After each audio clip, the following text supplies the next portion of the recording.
the top 72 golfers in the world. The prize money is $20 million. This week at Doral is going to closely resemble that Masters leaderboard that you saw a couple weeks ago in Augusta.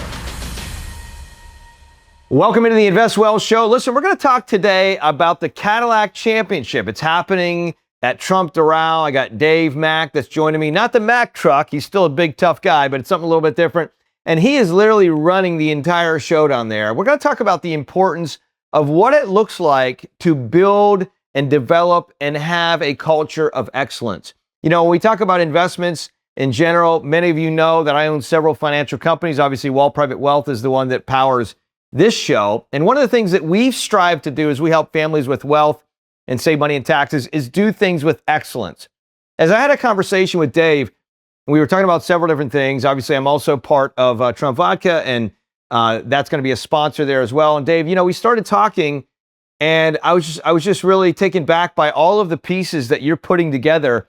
And there's so many things that come together here behind the scenes. So on this show, we want to take a little bit of time and talk about what it looks like to create an event or a culture of excellence, what the work behind the scenes that a lot of times people don't see. And then also talk about some of the great things that are happening and why this event is going to be a stellar one coming up. So first, let me just say thank you for taking a minute to join us on the Invest Well Show, Dave. Of course. Thank you for having me.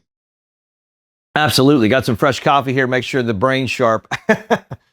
All right, so let's talk about this. Here we are, Trump Doral, coming up here this weekend, literally. Let's start with you. I mean, have you always been in the golf business? Like, how did this happen? Where did this come from? How did you get to the place of your running this championship tournament? Great question. So I spent about 16 years of my career working in professional sports. I was with the Orlando Magic at first, right out of college, and went to the Miami Heat, was there during the LeBron James era, which was really exciting, and then went to the Miami Dolphins in 2012. Was with the Dolphins for 14 years. So I did Miami Dolphins, Miami Open Tennis, and Formula One. And that's important to this story because it got me to where I am today. So rewind to September during our home opener against the Patriots, was on the sideline, was talking to Eric Trump, and he was like, yeah, how about this golf event that's coming back to Miami? And I'm like, didn't hear about it. He's like, yeah, it's the event that used to come here all the time, and we're bringing it back, and it's coming to Trump Doral. I was like, very cool. And somebody from the Miami Dolphins left about 2 months before that and went to the PGA Tour. And so I reached out to that person, and sure enough, he was like, man, this is a great fit for you.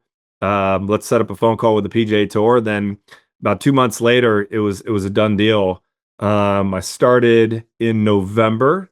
My first day here was like November 17th with the PGA Tour. And when I came over here, it was a blank canvas.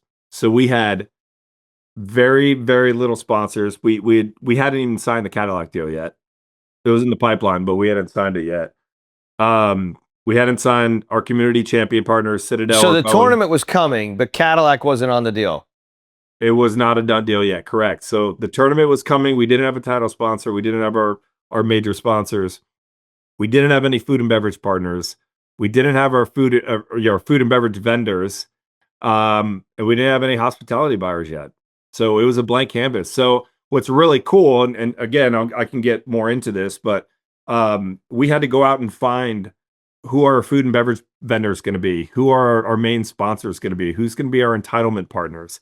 So I've literally had to, start this thing up from bare bones and from the ground up. And that's what's been so much fun about it. So what caused you, I mean, you're essentially building a company is really what you're doing Pretty much. For this tournament. I mean, what caused you, Dave, to say, hey, I'm going to leave the Dolphins and go do this? Like, was it money? Was it just something different? Like how did that transition? It was a variety of factors, but basically it was a new challenge, right? To start something brand new and make it our own. I think it had a lot of really good resources behind it, right? You had 50 years of history here at Doral. Miami is a major market. Miami's on fire right now. Oh, yeah. I mean, granted, we're going head to head against Formula One this weekend, but there's a lot of companies that are managing to do both. They're coming to golf on Thursday, Friday, then they're going to Formula One on Saturday, Sunday. So there's absolutely a way to do both. But it's the factors of, the PGA Tour's history here at this venue, iconic venue, the Blue Monster, right? The fact that we are at Trump Doral now, and that Trump golf company is helping us out, which is incredible because they love golf. And it's the fact that we've been starved, right? And golf has really taken off after COVID. And so Miami hasn't had a major golf event, PGA Tour golf event here in 10 years. And so I just looked at everything and I said, man, there's a lot of opportunity here. And if I take this on, number one, it's going to be a brand new challenge, but you're working in golf for the first time. But really, business is business, as you know, right? And I basically know a lot of the major players here in Miami and a lot of the big businesses in Miami. And I have a lot of relationships already intact. And so it was really taking my network and coming over here and reaching out to all the people that I already know. So tell me the feel that you've seen so far. In fact, I thought it was really cool. We were talking the other day, and you were talking about how the idea of like players and how to kind of apply or to come or whatever. The agents used to kind of write these letters. Now the players are handwriting letters to show their desire to kind of be a part of and stuff like that, which is super cool. What's your perspective? Because obviously I'm up here in Gardens, Palm Beach area. Mm-hmm. And really, we see like things like it used to be the Honda Classic. Now that's changed names. I mean, it's kind of waned as far as people really wanting to come because there's not really any big player names that are coming and things like that anymore. It's kind of lost some of its appeal. What's been your perspective this year for the upcoming tournament this weekend of players that are coming? Kind of some of the guys that are going to be coming, that are going to be playing, their vibe, their feel. What's their take? What are you seeing there? Well, I mean, it's a major factor. That's why I took this job in the first place, because I knew this was a PGA Tour signature event. PGA Tour signature event means a limited field of the top 72 golfers in the world. So you're pretty much getting every big name. So this field, this week at Doral, is going to closely resemble that Masters leaderboard that you saw a couple weeks ago in Augusta. Wow. Right? Of the biggest names in golf, Scotty Scheffler, Justin Rose, Jordan Spieth, Justin Thomas, Ricky Fowler, Colin Morikawa, all the big names that people are familiar with. And, in Miami, the big names attract, the big companies. So, and the big hitters. So it's going to be awesome just to see the star power out on that golf course, doing battle against each other on a golf course that some of them have never played. We actually have 72 golfers coming here. 19 of them have played this course. The others have never played here before. Wow. That's a big deal. Pretty cool spot. That's kind of interesting because, when you think about it, if you got guys that are going back and playing this course over and over and over again, they got some, history, some memory of it, whatever. And right. So this is kind of like, it's like a brand new challenge for 3/4 of the field, which is kind of neat, roughly. Dave, talk real quick about the idea. You talked about signature event. And for a lot of people that are watching this, some people are diehard. They're totally in. They know every detail about everything. They could read you the rule book back to you, right? But a lot of people that watch golf just are not that diehard. I just so happen to be, dialed in a little bit because my wife is a retired LPGA Tour player for 14 years, so that helps me a little bit. But all that to be said, when you take a look at this signature event versus other events, kind of break it down for everybody that's watching and listening. Like, what does that look like? So it's basically based off the previous season, right? So you had to finish top 50 in the world from the previous season in 2025, and then it's kind of a combination of the players that are playing the best from this season, starting from January on to this point. So it's kind of a combination, right? Who did the best last year versus who's off to a great start this year. There is no cut, so you play Thursday, Friday, Saturday, Sunday. Wow, which also means everybody gets a nice little payday. Yep. Because in the PGA Tour you don't make any money if you get cut. Right. So there is no cut, and so you're going to see a lot of those big names out on the course every single day, no matter what. So if you come out and you're a big Scotty Scheffler fan, you don't have to worry about him not being there on Saturday and Sunday because he's playing all 4 days.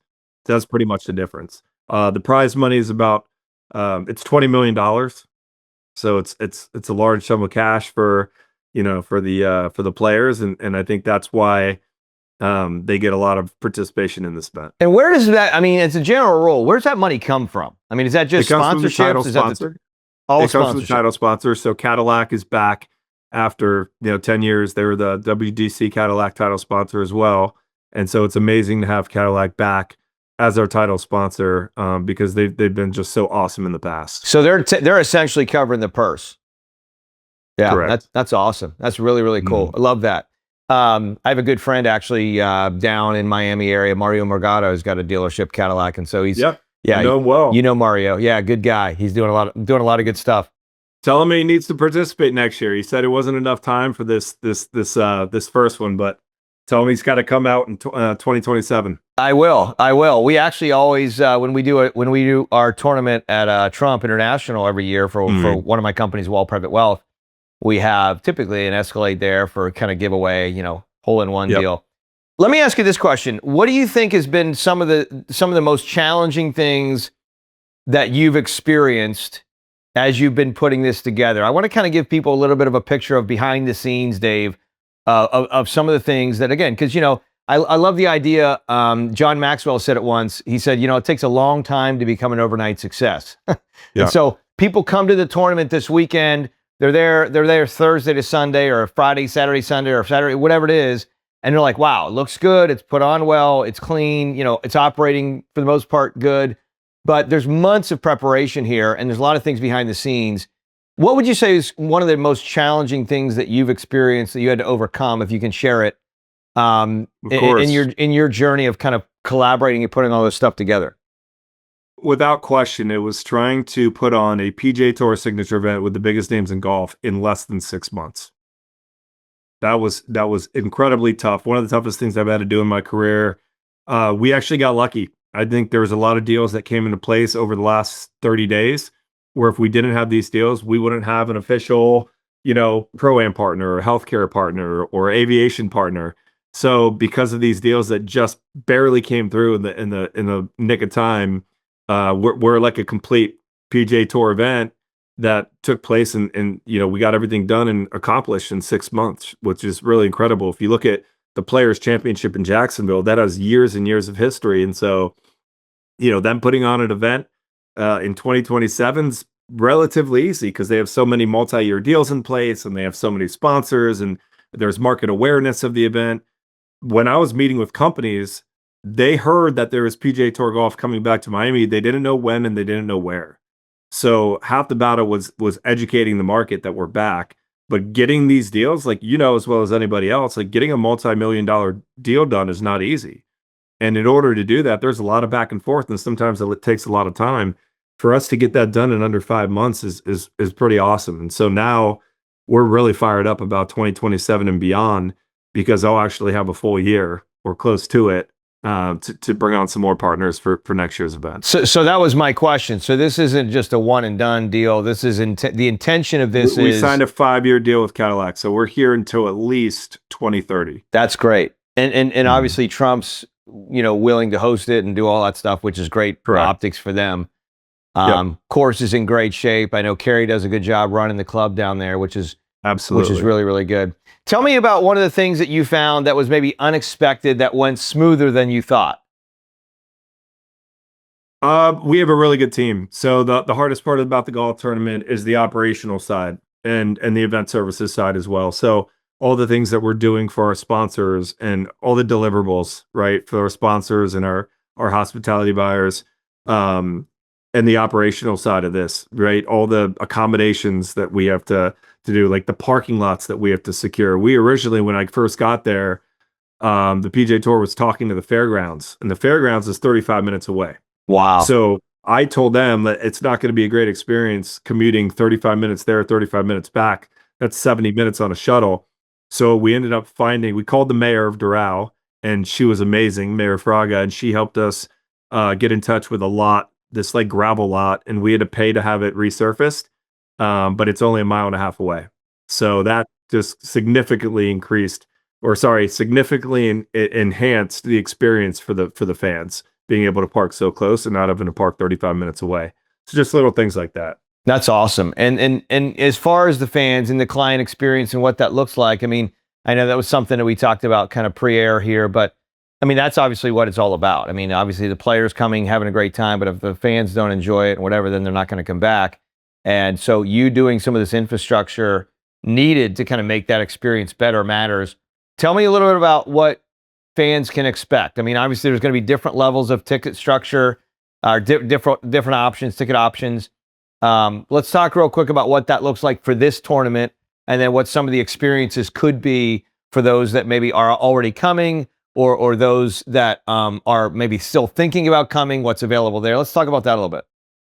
Yep. So I'm going to try to cover this as quickly as I can because there's a lot. But whether you're a foodie, whether you're a golf fan, a sports fan, or just somebody who likes to come out to live events in Miami, we have something for everybody. So starting off with the families, kids 15 and under get in for free.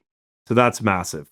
So you can come out to our first day, Wednesday, a family of 4 for only $80. You can't even go to the movies with a family of 4 for $80 anymore.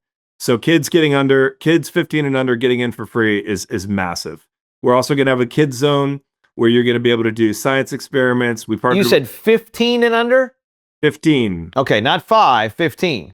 Yeah. Wow. That's pretty much That's a lot of people. There. Right. So we partnered with the Frost Science Museum, and we're going to have a kids zone where they can do science experiments, putting challenges, arts and crafts. We're also going to have a kids autograph zone where it's just going to be kids only getting the players' autographs, which is super cool. We also have free tickets available to active military and veterans. And so we partnered with Boeing. They're going to be our active military and veteran partner. We have the Patriots Outpost on one green. We'll be providing free food and beverage to them as well. And then we're going to have Folds of Honor Friday, where we encourage everybody to wear red, white, and blue. And we're going to do a really cool fireworks show with DJ Irie. Miami Heat's own DJ Irie on Friday night, right following golf. So the putt will drop. Last putt drops 6:30. Party starts at 7. Fireworks go off at 8 o'clock. So that's going to be Friday night. From a food and beverage standpoint, so like I said, spent the last 14 years at Hard Rock Stadium, and they've done a tremendous job partnering with local Miami brands, right? These really popular brands that people recognize. So we're going to be bringing on Miami Slice Pizza, right? Sergio's Cuban American Kitchen, Latin Fixins. We're going to have Cutwater Bar, Michelob Ultra Club, Mastro's Dobel Tequila Bar. So we've got a ton of amazing options and a lot of variety out on the course. Pretty much something for everybody. We partnered with Regatta Grove. Not sure if you heard of them, but it's a really cool spot. I've never heard of them. Miami. No. So we're trying to mimic that as closely as possible to what the Miami Open and Formula One did by leaning into the local Miami brands. That's awesome. What are your thoughts as far as people are coming? If they're coming down, they're coming into town. I mean, what does that look like as far as infrastructure? People staying there, staying close. How did that all work out? From your perspective. Yeah. So luckily, we're on the west side of Miami, where Formula One is happening over on the east side of Miami, Miami Gardens, actually. But, Doral definitely has availability at the hotels right around the area. We partnered with the Biltmore to secure some rooms. The players and the sponsors are staying in the, Trump Doral Resort. But we have some rooms at the Biltmore, some other hotels. We encourage people to Uber, take the Bright Line, but we also have 3 really good parking lots available for the general public as well. So the transportation getting in and out of the golf tournament will be a lot less challenging than the Formula One parking situation. But the fact that they're both happening in the same weekend, we're lucky that we're about 30 minutes apart from each other. So, well, listen, I love that you guys, when you talk about paving the parking lot and doing some of those things, that's a minute and a half away to make it easy, because right. I know that was a big thing, like with the Formula One deal. I don't know if it was the first year. I think it was the first year where people were like, it was so hot. It was far to get to the parking. I mean, it was just congested. It was horrible. People were like, well, everything was crazy, over expensive. It was the litmus test that you heard from folks. It's like, you better just to watch it at home. And I think they've figured a lot of that stuff out, obviously, which is great. But all that to be said, I love that out of the gate here, your mindset is, how do we really do this with excellence? And that's one of the things, Dave, that I was intrigued, again, as we chatted, is like, in my opinion, if you're going to do something, you do it well.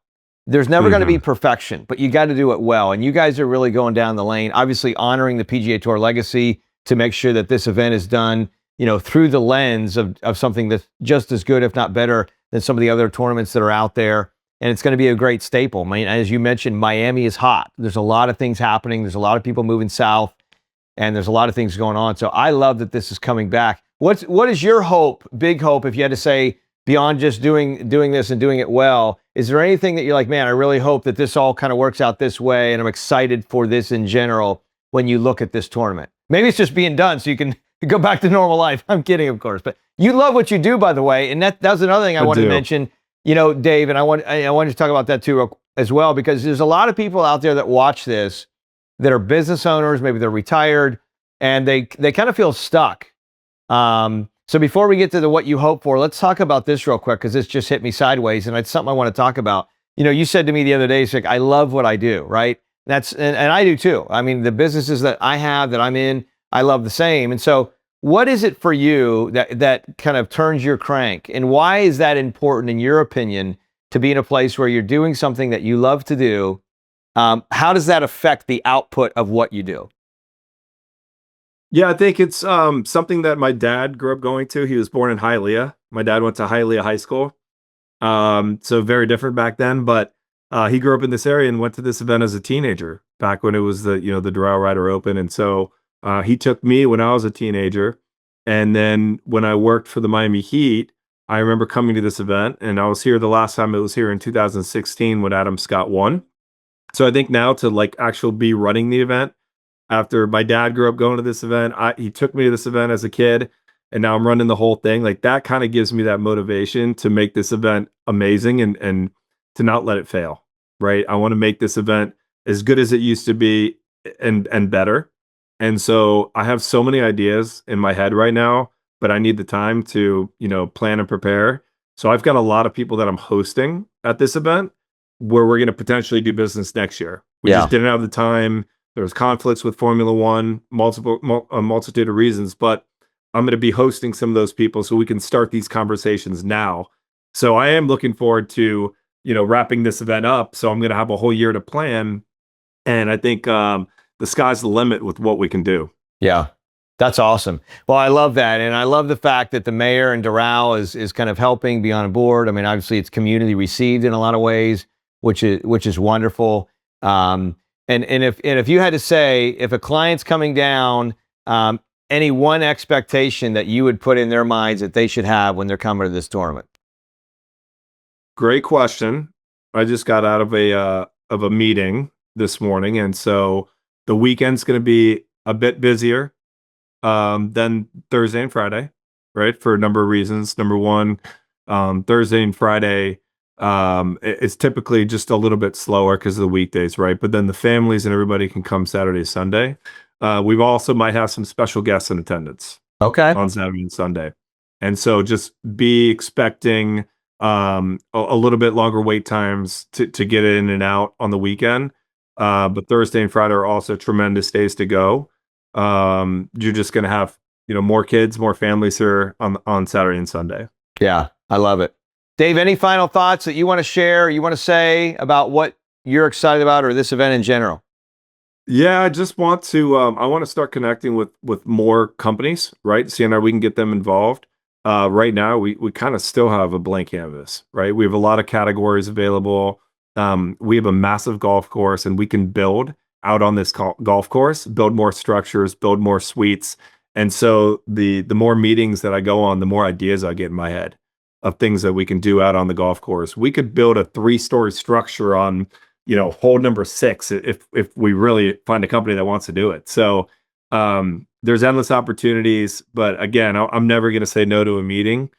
And I'm just looking forward to this off season where we get to start, dreaming up new ideas. I love it. And I'm assuming because of some of the folks coming down, the helipad will not be available.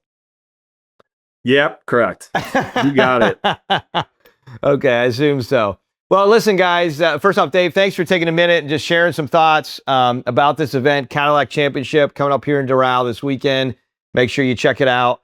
And I'm going to be down there. My wife's going to be down there. Some of our kids might be down there as well, hanging with Dave and some of the other folks. But it's going to be a great time.